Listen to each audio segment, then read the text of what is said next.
Seja bem-vindo a mais um vídeo do Full Gas Podcast. Hoje nós vamos comentar o teste pós-GP de Valência, o primeiro teste, da temporada 2024, ainda em 2023, mas com todos os pilotos já nas suas respectivas motos do ano que vem. E Marc Marquez roubou a cena, meu amigo, fez por 2 vezes o melhor tempo do treino, foi o piloto que rodou o dia inteiro, que menos deu voltas e ficou na 4ª posição, a 171 milésimos do melhor tempo. Marc Marquez, ele ainda tem aquela chama especial que ele tinha na década passada, antes da contusão exatamente do braço dele em 2020. Enfim, vamos falar dos testes, vamos falar do Marc Marquez, obviamente, falar dos ritmos dos pilotos, falar de mudanças aí na Honda. A Honda trouxe um pacotaço aí de atualizações para sua moto, Pedro Acosta estreou também, enfim, muitas coisas aí nesse teste pra gente falar. E também vamos falar do que aconteceu com a equipe RNF, que não vai mais poder correr na MotoGP, foi excluída do campeonato pela MotoGP, enfim, pela Dorna, pela FIM, pela IRTA aí,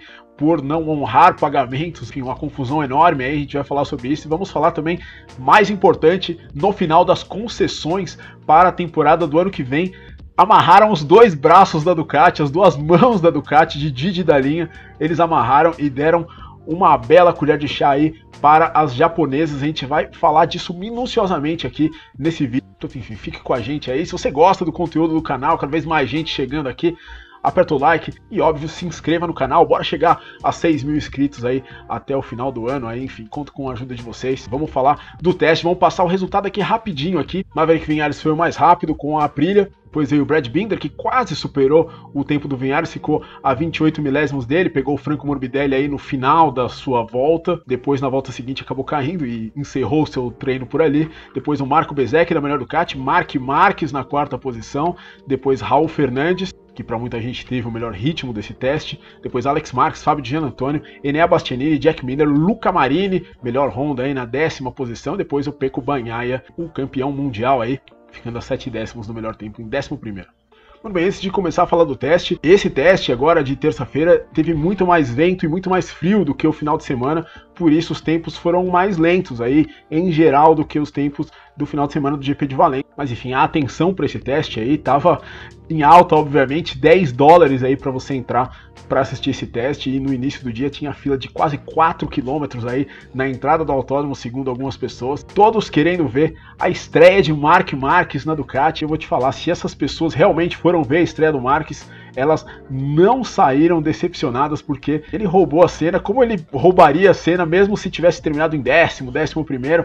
O Marc Marquez era realmente a razão aí desse teste. O Marquez demorou um pouquinho para sair dos boxes, mas ele saiu, e já na sua primeira saída dos boxes, com vários pilotos já tendo feito voltas rápidas, ele simplesmente botou a Ducati em terceiro, depois botou em segundo, já andou aí no grupo da frente. Eu era capaz de apostar que o Marquez ele não ia fazer número nesse teste, ele ia realmente, porque esse é o foco do Marc Marquez, é o cara que tá possuído sempre para ganhar, sempre vai para a pista para mandar um recado para os competidores, e de fato ele mandou muito bem esse recado nesse teste, andou no grupo da frente em todo momento e chegou a fazer o melhor tempo por 2 vezes aí no fim do treino. Até parecia que ele lideraria o treino, mas no fim aí veio o Maverick Viñales, que é o campeão mundial dos testes da MotoGP, principalmente desses testes aí de segunda, terça-feira. O Viñales sempre vai muito bem, com a pista já mais emborrachada, com dados aí do final de semana. O Viñales aí acaba sempre se sobressaindo, se fosse um campeonato de testes aí pós-GP da MotoGP, o Viñales sempre seria realmente um favorito, eu diria. Mas enfim, fez um bom trabalho. Mas falando do Marquez, 49 voltas que ele deu, a volta mais rápida dele foi na 46, 49 é o menor número de voltas dos 21 primeiros do teste. Vou botar o resultado aí de novo para você. Ele fez menos voltas que os 21 primeiros, que quem fez o dia inteiro, porque o Aleix Espargaró só fez amanhã, saiu depois exatamente se queixando de dores aí na sua perna, aquele acidente do GP do Qatar, na sprint do GP do Qatar com o Miguel Oliveira, foi diretamente aí para a clínica DXU de Barcelona. E o Lorenzo Savadori também, que não fez o dia completo, enfim, ele não deu tantas voltas, e ele fez boas voltas com uma moto que ele não conhecia, enfim, fez um ritmo de corrida, o ritmo das voltas dele que ele estava fazendo também foi muito bom. De fato, mandou o recado aí para todo mundo que achava realmente que o Marquez já não era mais tudo isso, de que era o Marquez menos qualquer coisa aí depois das contusões. Ele chegou e já matou a pau, obviamente. nem todos os pilotos encararam esse teste com a seriedade, eu diria, com o qual o Marc Marquez encararia essa primeira saída dele com a Ducati, porque ele queria provar para todo mundo que ele é o Marc Marquez, obviamente, por esse mindset dele, mas de qualquer maneira é um bom trabalho, são bons tempos naquela que é a melhor moto do grid, obviamente, mas em muito pouco tempo, ou seja, o Marquez vai estar lá para brigar por vitórias no próximo Mundial e é um dos favoritos ao título, obviamente, diria que top 3, não sei se ser campeão, mas top 3 com certeza ele vai estar lá no fim da temporada, eu acho. É praxe na MotoGP quando uma equipe deixa o piloto ir nesse teste pós-corrida para o time que ele vai na temporada seguinte, ele não dá entrevistas e o Marquez não deu entrevistas. No entanto, um microfone de uma televisão, segundo o Manuel Pessino disse no canal dele, pegou o Marquez falando com a equipe de que gostou muito da tração da moto, da Ducati em comparação com a Honda, e falou também que a Ducati tem mudança de direção muito mais suave do que a Honda, é muito mais fácil, é muito mais leve em mudanças de direção do que a sua moto antiga, a Honda que inclusive tem esse como um dos problemas que ela quis curar nesse teste, a gente vai falar já, mas enfim, Marc Marquez foi estrela do dia, a 78 milésimos aí da melhor Ducati, que foi o Marco Bezzecchi, que ficou na terceira posição, com uma Ducati 2023, né, ambos, e além disso o Marc Marquez trocou capacetes com o Jorge Martin, né, depois, enfim, do acidente dos dois no domingo, e o Jorge Martin que não teve essa sorte toda no teste, né, caiu por 2 vezes, né, ficou bem para trás, obviamente uma ressaca moral aí depois de ter perdido o campeonato. Enfim, fez o treino, o Franco Morbidelli também fez o treino, o Morbidelli que, obviamente, você sabe que o Fábio de Gian Antônio está na VR46, né, fez esse teste aí pela VR46, ficou dentro do top 10, e o Franco Morbidelli está na Pramac. Entretanto, segundo se comenta, a Ducati já assinou um pré-acordo com o Fermin Aldeguer para 2025 e 2026, e foi isso que o tirou da VR46 para a próxima temporada, exatamente esse pré-acordo, para ele andar numa moto do ano em 2025. Dá a impressão de ser realmente um acordo tampão. Aí o Franco Morbidelli já vai chegar no ano que vem já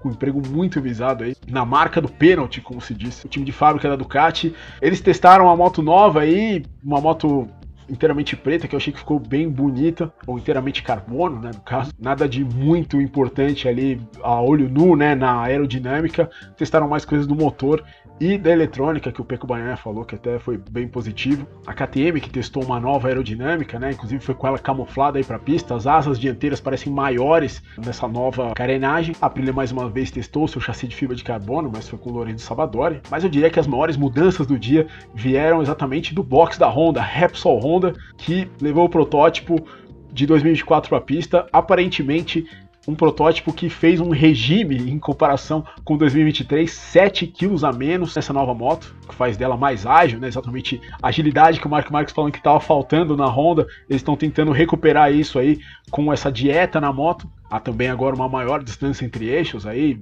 lateralmente a moto cresceu, e também uma nova aerodinâmica, né, seguindo o efeito solo no estilo da Aprilia, né, aquela protuberância ali dos lados ali da carenagem, foi exatamente isso que a Honda seguiu no projeto. Enfim, vamos ver no que vai dar isso, mas grandes mudanças na Honda. Juan Mir vai correr com o grupo de mecânicos do Marc Marquez. Acho que, né, o Luca Marini, exatamente por toda a história que tem o Valentino Rossi aí com o Marc Marquez, realmente não seria o melhor, eu diria, para o trabalho, para o ambiente dos boxes, que o Luca Marini fosse trabalhar aí com o time do Marquez. Mas, enfim, o Marini que foi para a Honda, boa decisão, eu diria, até do Luca Marini de ir para a Honda, porque a Ducati ele não ia ter status, eu diria. O Luca Marini é um bom piloto, mas não é o piloto, tá longe de ser o piloto mais talentoso que tem ali no plantel da Ducati, né? Enfim, atrás do Bagnaia, do Martin, do Bastianini, agora do Marquez. Ia ser muito difícil dele subir para uma equipe de fábrica, e veio uma equipe de fábrica, exatamente essa oportunidade dele ir para a Repsol Honda. Nada impede dele fazer uma boa moto na Repsol Honda e começar a ter bons resultados, assim como fez o Aleix Espargaró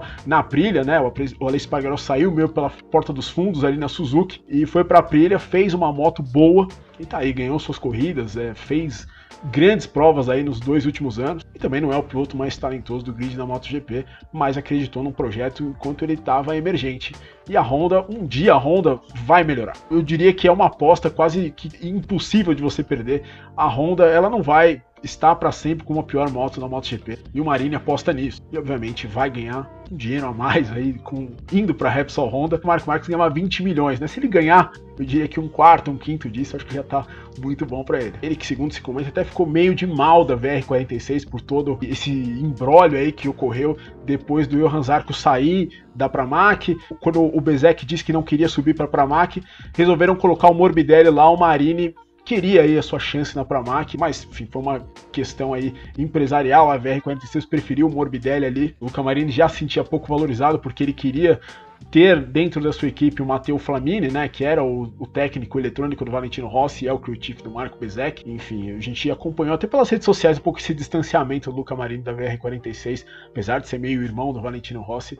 Nos últimos tempos ele não ia mais treinar sempre no rancho com os outros pilotos, com o Morbidelli, com o Bagnaia, enfim, com o Bezzecchi, e meio que vai aí respirar novos ares aí no ano que vem na Repsol Honda.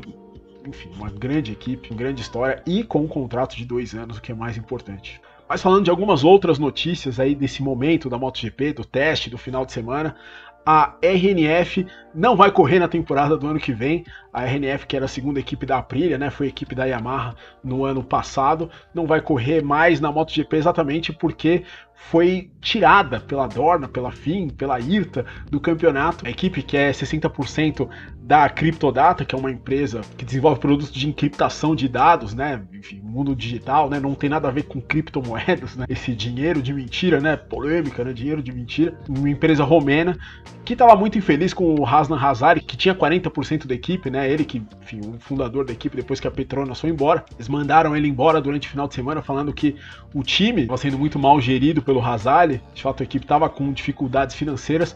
No entanto, a Criptodata foi o title sponsor do GP da Áustria desse ano, você deve lembrar, e eles não teriam pago tudo o que eles precisavam para ser esse title sponsor para a Dorna, portanto o patrocínio aí saiu por menos do que eles deveriam ter pago, e com essas dificuldades financeiras da equipe, com essa falta de pagamento, a Dorna mostrou a porta da rua para a Criptodata, para a RNF. E agora que vem a parte interessante, né, que essa equipe ela continuaria, no entanto, com outros donos. Esses donos seriam nada mais, nada menos que a Trackhouse Racing, uma das principais equipes da NASCAR, a equipe que tomou o lugar da Chip Ganassi na NASCAR, para você ter uma ideia, e tem aí como um dos seus acionistas aquele rapper Pitbull. Eu não conheço o Pitbull, mas já ouvi falar, não ouço músicas dele, mas ele é um dos acionistas dessa equipe, que mesmo em pouco tempo já chamou bastante atenção. No ano passado, né, em Martinsville, teve aquele wall ride do Ross Chastain, não sei se você se lembra, que ele simplesmente na última curva da corrida enfiou o pé no acelerador e andou pela parede e ganhou, sei lá, umas 6 posições e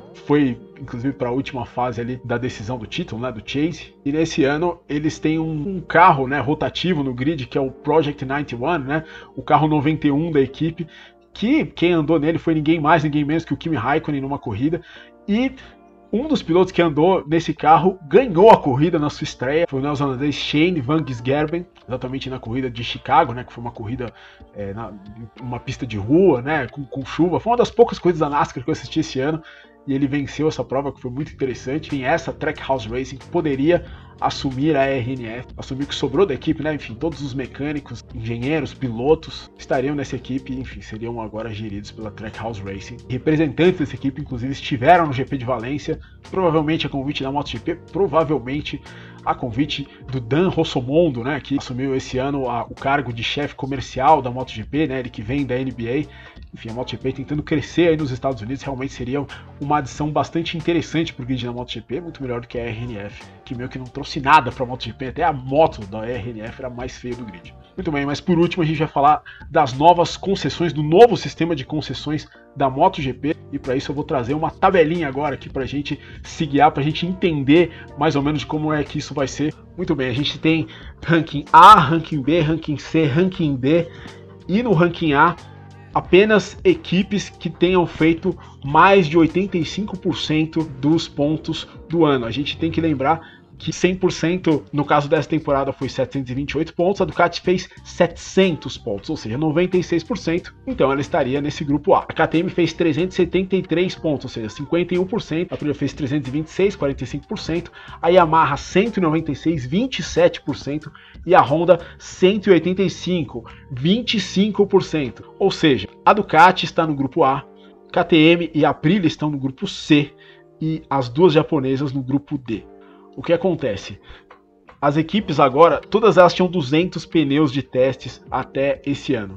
No ano que vem, serão 170 para a Ducati, 220 para as duas outras europeias e 260 para as japonesas. Ou seja, os japoneses vão poder testar muito mais do que todo mundo, 90 pneus a mais do que a Ducati. Em testes privados, está escrito Test Rider Only no grupo D. No entanto, não é verdade, aparentemente eles vão poder testar com pilotos oficiais, ou seja, Luca Marini, Juan Mir poderão testar em testes privados, aí, algo que não era possível até esse ano. E muito importante, vão poder testar em qualquer circuito, né? Você não vai precisar escolher 3 circuitos durante o ano, você pode testar em qualquer circuito, incluindo 3 semanas antes de um grande prêmio. 2 semanas antes do grande prêmio é impossível você testar, né?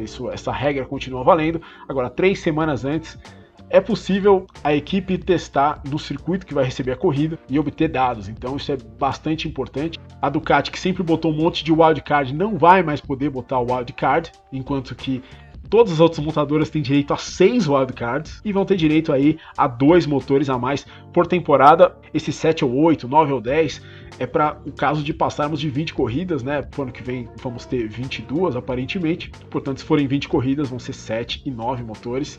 Se for mais de 20, 8 e 10 motores. Mas o mais importante é, as japonesas não vão precisar homologar um motor antes da temporada, vão poder continuar trabalhando no motor durante o ano, enquanto que todas as outras equipes vão ter que congelar esse desenvolvimento, e isso é uma grande ajuda, uma grandíssima ajuda na MotoGP de hoje em dia. Além disso, vão poder ter 2 updates aerodinâmicos, um deles, se for usado, né, se os 2 forem usados, um deles vai ter que ser descartado, mas enfim, uma ajuda muito, muito grande aí para a Honda e Yamaha, que faz aí ter mais uma pimenta a temporada do ano que vem, a temporada de 2024. Realmente, 2023 acabou no último domingo, mas 2024 já está aí mostrando que pode ser uma temporada que tem o potencial de ser uma temporada sensacional, assim como foi a desse ano, e até melhor, eu diria, com o Mark Marques podendo figurar na frente e as japonesas aí aparentemente podendo aí melhorar suas motos para chegarem mais próximos aí das europeias. Muito bem, mas para esse vídeo é isso aí. Muito obrigado se você chegou até aqui. Essa foi a análise do teste, esse último teste da temporada. Se você gostou, aperte o like, enfim, se inscreva no canal e a gente se vê na próxima. Um abraço.